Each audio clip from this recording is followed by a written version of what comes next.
بسم اللہ الرحمن الرحیم الحمد للہ وکفا وسلام علی عبادہ الذین اصطفیٰ اما بعد۔ شادی کا مکمل اسلامی طریقہ کے سلسلے پر بات چل رہی ہے اور آج اس کا تیسرا اور آخری حصہ ہے۔ تو اس میں ہم دو اہم رسومات پر بات کریں گے اور ساتھ ہی آپ کو یہ بتائیں گے کہ شادی کا طریقہ کیا ہے۔ ان دو اہم رسومات میں سے پہلی رسم بارات کی ہے۔ بارات کس کو کہا جاتا ہے؟ عرف عام میں اور ہمارے معاشرے کی کلچر کے اندر، سسٹم کے اندر، رسم و رواج کے اندر بارات اس کو کہا جاتا ہے کہ لڑکے والوں کے گھر سے 100، 150، 200، 400، 500 لوگوں کا ایک قافلہ، ایک لشکر لڑکی والوں کے گھر جاتا ہے اور وہاں سے لڑکی کو اٹھا کر کے لے آتا ہے، اور پھر اس کے اندر مختلف علاقے کی مختلف لوگوں میں مختلف رسمیں ہیں، مختلف علاقوں کے مختلف طور طریقے ہیں، اور زیادہ تر یہ دیکھا جاتا ہے کہ لڑکی والوں کے گھر میں لڑکے والوں کی جو بارات آتی ہے ان کا کھانا بھی ہوتا ہے۔ تو جو بارات آتی ہے اس کا کھانا بھی لڑکی والے دیتے ہیں۔ تو یہ محض رسم ہے، لوگوں کے سامنے اپنی ناک اونچا رکھنے کے لیے، لوگوں کے سامنے اپنے آپ کو بڑا تصور کرنے کے لیے کہ میرے پاس پیسہ ہے۔ تو پیسے کا تعلق شادیوں سے نہیں ہوتا، شادی کا تعلق پیسے سے نہیں ہوتا۔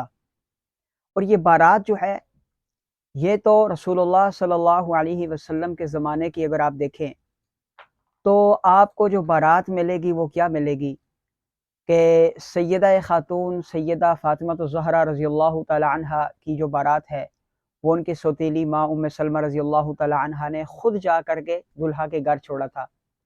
سیدہ عائشہ صدیقہ رضی اللہ تعالی عنہ فرماتی ہیں کہ میں جھولا جھول رہی تھی، میری والدہ نے مجھے بلایا اور میرا منہ دھلایا، مجھے کنگھی کی، اور میرے والد اور میرے شوہر یعنی سرکار دو عالم صلی اللہ علیہ وسلم کے ساتھ رخصت کر دیا۔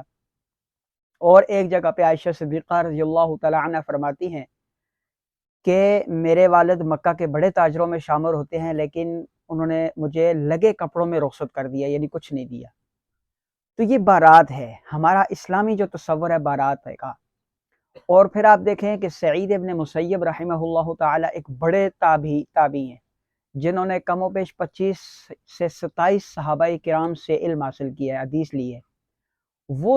وہ تابعی جب ان کی جو بیٹی ہے وہ بڑی زاہدہ، متقیہ، پرہیزگار اور بڑی مطلب ہے کہ نیک صالح عورت ہے، لڑکی ہے، بچی ہے، تو اس کی وہاں ان کے مدرسے میں ایک طالب علم پڑھتا تھا، اس کی بیوی فوت ہو گئی، اس کے 2 بچے تھے، تو حضرت نے اپنی بیٹی کا نکاح خود ان سے کر دیا اور ان کو کہا کہ آپ گھر جاؤ اور گھر جا کے والدہ کو خوشخبری سنو۔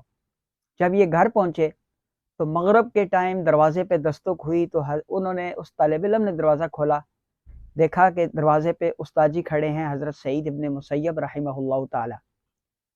تو وہ حیران رہ گئے کہ استاد جی آپ کیسے آ گئے؟ تو انہوں نے کہا کہ جب آپ کی بیوی موجود ہے تو آپ گھر میں اکیلے کیوں؟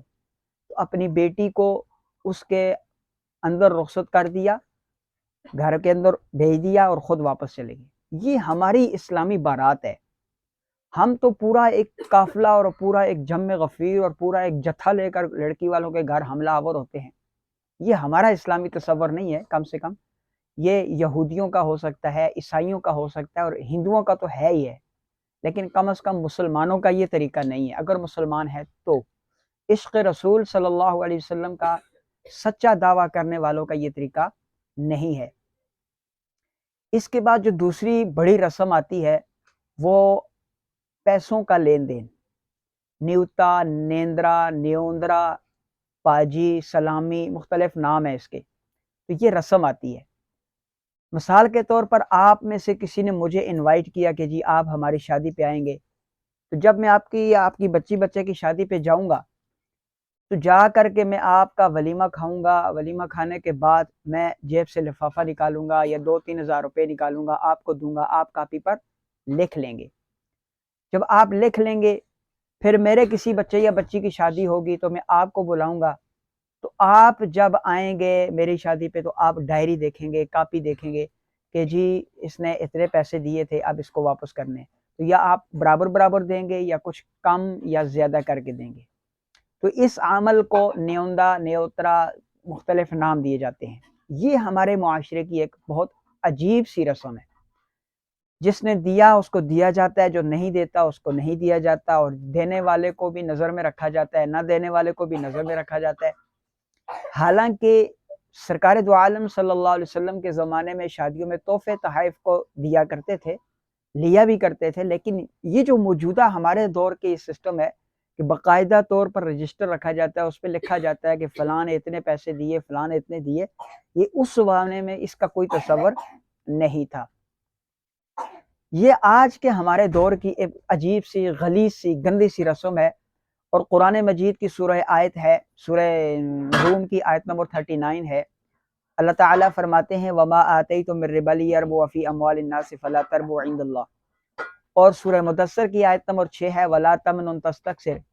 ان دونوں آیات کی تفسیر کرتے ہوئے روح المعانی میں علامہ آلوسی رحمۃ اللہ علیہ اور معارف القرآن میں مفتی شفیع رحمۃ اللہ علیہ نے اس رسم کی طرف اشارہ کیا، اور باقاعدہ طور پر یہ کہا کہ یہ جو ہمارے بر صغیر پاک و ہند میں خطۂ کشمیر کے اندر جو یہ رسم چل پڑی ہے، یہ اس رسم کی طرف یہ اشارہ ہے، اور اس رسم کا لین دین جو ہے وہ اس آیت کی، ان آیات کی روشنی میں سود پر مبنی ہے اور حرام ہے۔ اب جب ایک آدمی شادی پہ جاتا ہے، اس کو دیا جاتا ہے، اور جو دوسرا ہے واپس کرنے والا وہ دیکھے گا اور کچھ زیادہ کر کے دے گا یا کچھ کم کر کے دے گا، تو یہ کم یا زیادہ کرنا سود ہے۔ اور ویسے بھی اگر آپ تحفہ دیتے ہیں تو تحفے میں واپسی کا کوئی عنصر موجود نہیں ہوتا، کوئی تصور نہیں ہوتا کہ یہ مجھے واپس بھی کرے گا۔ تحفہ دیا جاتا ہے اللہ کی رضا کے لیے اور محبت کو بڑھانے کے لیے، تحابو تحابو۔ تحفہ جو دیا لیا جاتا ہے یہ محبتیں قائم رکھنے کے لیے دیا جاتا ہے۔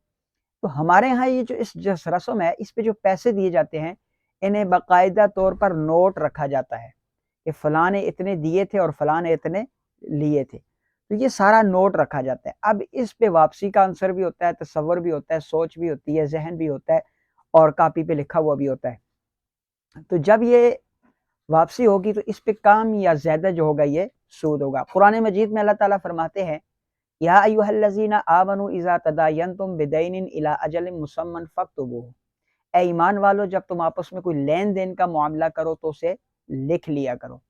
آپ بینک میں جاتے ہیں، آپ کو پیسوں کی ضرورت ہوتی ہے، تو آپ بینک سے قرضہ لیتے ہیں، تو بینک آپ کے ساتھ ایگریمنٹ کرتا ہے، وہ لکھا جاتا ہے، اس طرف بھی سائن ہوتے ہیں، اس طرف بھی، باہمی دونوں کی رضامندی ہوتی ہے، بینک کی بھی اور آپ کی بھی، تو پھر آپ کو بینک سے قرضہ ملتا ہے۔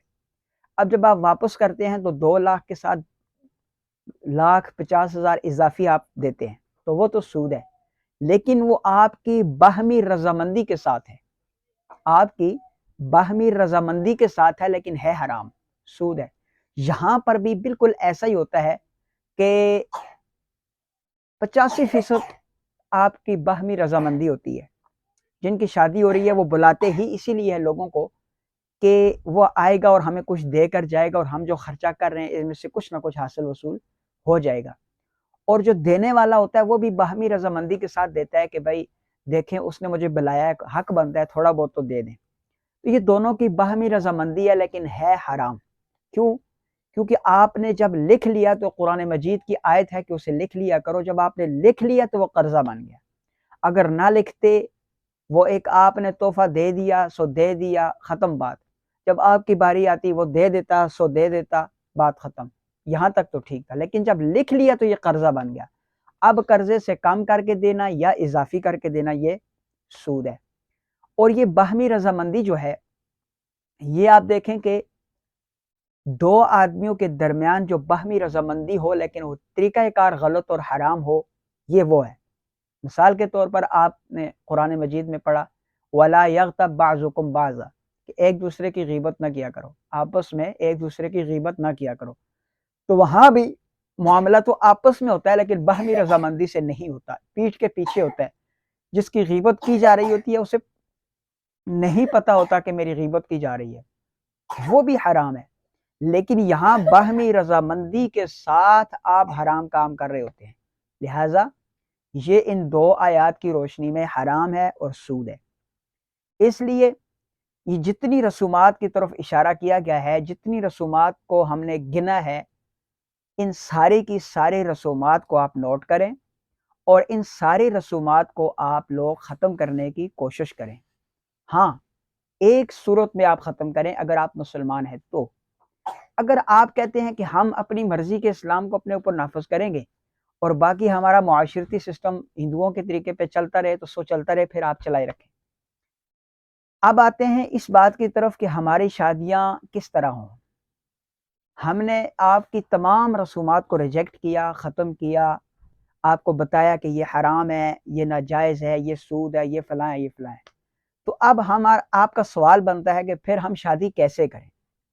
تو ہماری اسلامی طریقے پہ جو شادیاں ہیں، مسلمانوں کی جو شادیاں ہیں، نبی پاک صلی اللہ علیہ وسلم نے جو طریقہ بتایا، صحابہ نے جو کر کے دکھایا، وہ شادیاں ہیں۔ ان شادیوں کے اندر کل 6 اعمال ہیں۔ سب سے پہلا، جب آپ رشتہ دیکھ لیتے ہیں، رشتہ دیکھنے کے بعد آپ کی زبانی وعدہ ہو جاتا ہے کہ بھائی ہم نے یہ رشتہ آپس میں معاملہ طے ہو جاتا ہے کہ یہ لڑکا اس لڑکی کو، اس لڑکی کو اس لڑکا کو، اس طرح یہ شادی ہوگی، تو سب سے پہلا کام آپ کا جو ہوگا وہ ایجاب اور قبول ہوگا، یعنی لڑکی اور لڑکے کی باہمی رضامندی ہوگی، اور اس میں جو گواہ ہوں گے، یہ دوسرا جو ہے وہ گواہ ہے۔ یہ 2 چیزیں جو ہوں گی یہ فرض ہوں گی، ایجاب اور قبول اور گواہ۔ ان 2 کے علاوہ نکاح نہیں ہوگا۔ لڑکی اگر راضی نہیں ہے، لڑکا راضی نہیں ہے، تو کوئی نکاح نہیں ہوگا۔ باہمی رضامندی ضروری ہے اور گواہ۔ اب بعض اوقات ایسا ہوتا ہے کہ گواہوں کو باقاعدہ طور پر نامینیٹ کیا جاتا ہے کہ تم گواہ ہوگے، یہ بھی صحیح نہیں ہے۔ آپ مسجد میں جائیں، حدیث پاک میں آتا ہے مسجد کے اندر نکاح کرو۔ آپ مسجد میں جائیں، نماز کا ٹائم ہے، نماز کے بعد امام صاحب سلام پھیریں، آپ کہہ دیں کہ جی بھائی ساتھی تشریف رکھیں، نکاح کا عمل ہوگا، سنت عمل ہے، اس میں آپ بھی برکت کے لیے تشریف رکھیں، تو اس میں جو ہے وہ سارے ہی موجود ہوں گے، سارے ہی گواہ بن جائیں گے، لیکن کم سے کم 2 کا ہونا ضروری ہے۔ تو گواہ 2 ہو گئے۔ اس کے بعد جب نکاح ہو جائے تو اس کے بعد آگے 3 سنتیں آ جاتی ہیں، اور نکاح کے دوران ایک واجب ہوگا، وہ ہے مہر۔ مہر کا مقرر کرنا یہ واجب ہے، اور مہر اتنا مقرر ہو جتنا آسانی کے ساتھ ادا کیا جا سکے۔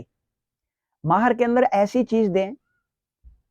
چیز دیں کہ جو فوراً، یعنی بیوی کے پاس جب شوہر جائے اس سے پہلے اس عورت کی، اس بیوی کی وہ ملکیت بن جائے۔ آپ عموماً دیکھا جاتا ہے کہ پلاٹ یا مکان یا اس طرح کی کوئی چیز مہر میں لکھوا دیتے ہیں تو وہ پھر مالک نہیں بنتے، وہ 10 سال گزر جاتے ہیں، اس عورت کو، اس بیوی کو اس چیز کا مالک نہیں بناتے، تو یہ گناہ گار رہتے ہیں۔ آپ پیسوں کی صورت میں دے دیں، زیور کی صورت میں دے دیں، جو اس کی فوراً ملکیت بن جائے، یہ سب سے بہترین طریقہ ہے، لیکن مہر کم سے کم مقرر ہو، یہ واجب ہے۔ اب 3 سنتیں ہیں، خطبہ نکاح اور چھوارے تقسیم کرنا۔ رسول اللہ صلی اللہ علیہ وسلم کے زمانے میں چھوارے تقسیم کیے جاتے تھے، کھجوریں تقسیم کی جاتی تھی، وہ اس لیے ہوتا تھا کہ یہ وافر مقدار میں ہوتی تھی۔ آج بھی اگر اس سنت کو برقرار رکھتے ہوئے چھوارے ہی تقسیم ہو تو بہت اچھا عمل ہے، ورنہ کوئی بھی میٹھی چیز تقسیم کر دینا سنت ہے۔ اور تیسری چیز جو سنت ہے وہ ولیمہ ہے، اور ولیمہ وہ ولیمہ نہیں ہے کہ جس میں صرف امیر لوگ ہوں، وہ ولیمہ نہیں ہے۔ جس میں غریب نہ ہوں، صرف امیر لوگ ہوں، وہ ولیمہ نہیں ہے کہ جس کو معاوضے کی صورت بنایا جائے۔ مثال کے طور پر ایک آدمی آیا، اس نے کھانا کھایا ولیمے کا اور جاتے ہوئے پیسے دے گیا، یہ وہ ہوٹل والا سسٹم ہو گیا، آپ ہوٹل پہ گئے، کھانا کھایا، پیسے دیے، چلتے بنے، یہ معاوضے والا ولیمہ نہیں ہے۔ اسی طرح قرضہ لے کر ولیمہ کرنا بھی ولیمہ نہیں ہے۔ آپ کی رسم پوری ہو جائے گی، کوئی شک نہیں ہے، لیکن ولیمہ نہیں ہوگا، سنت پوری نہیں ہوگی۔ اور اسی طرح ولیمے کے اندر فضول خرچی، یعنی کہ ایسا بے تحاشا قسم کے کھانے، پھر وہ کھانوں کا ضیاع ہو اور پھر لوگوں کو بلایا جائے، یہ لمبے چوڑے کھاتے، یہ ولیمہ نہیں ہے۔ آپ کی جیب جتنے تک اجازت دیتی ہے، اگر آپ کی جیب 500 کا اجازت دیتی ہے تو 500 کا ولیمہ کریں، 5 کروڑ کا ولیمہ اجازت دیتی ہے تو 5 کروڑ کا ولیمہ کریں، اس میں کوئی شرعن قباحت بھی نہیں ہے۔ اللہ تعالیٰ مجھے بھی اور آپ کو بھی عمل کرنے کی توفیق عطا فرمائے۔